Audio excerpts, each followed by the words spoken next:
In a Derby suburb, we meet some caring neighbours who've created a sense of family with each other. Arthur and Barbara speak about the personal and design qualities that have enabled this supportive community to develop. So I'm here today with Arthur to discuss your sense of community in the area that you live in. I'm Arthur, and I've been living here for a good many years. I did have a car, and so to that extent I was independent. But as I got older and more arthritic, I decided it was time I gave up driving.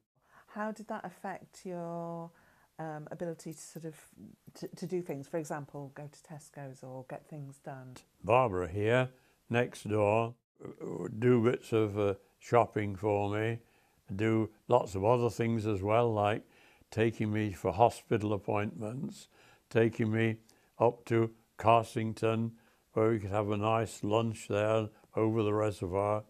Yes, so, you know, without Barbara's help, my life would be much less interesting, and to go anywhere, I'd have to ring up and book a taxi. It's not work. I come in because it's part of the joyful part of my day anyway. And we have a laugh, and if one of us is not feeling very well or got a moan or something, we have a good grouse to each other as well, because it's like, as I say, it's like family. From my point of view, not only have I got a good friend, I've also got a bit of wisdom and some advice if I need it. Sure. Are there other people in your neighbourhood, in your area, that either support you or that you support? Waldo, across the way there, he'll sometimes ring up to say, I'm going to Tesco, is there anything you want, Arthur? But I can always say thanks very much, but Barbara's filled up my cupboard so well. So what else do people do for each other? Can you give us a few examples of how you all help each other out? I take the Derby Evening Telegraph, Waldo doesn't, so every evening Barbara picks that up and pops it through Waldo's letterbox. Sharon, who lives there, you know, just a straightforward example from, was it last night?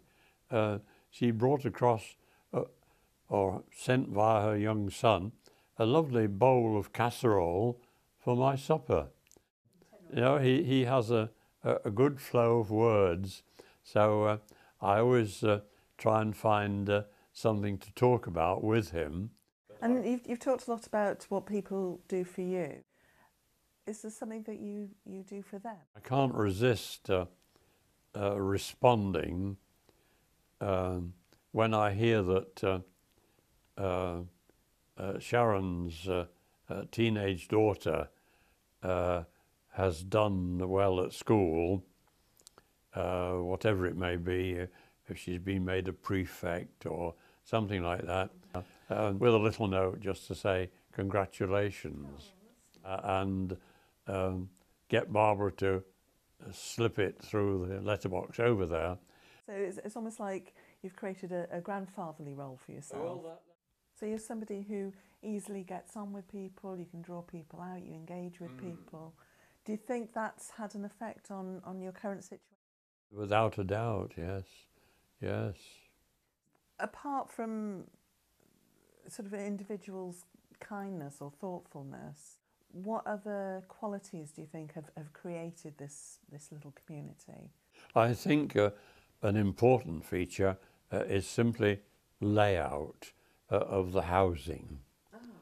This is a cul-de-sac, and I can watch children playing, having a little game of football or flying their planes just outside here, and they're perfectly safe because the basic thing rests with the town planners. I have a friend lives at Alfreton on a busy road, and he hardly knows his neighbours.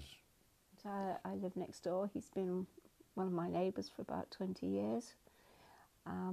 He's a an extremely interesting person to know, quite apart from the fact that he's a very, very dear friend. Sure.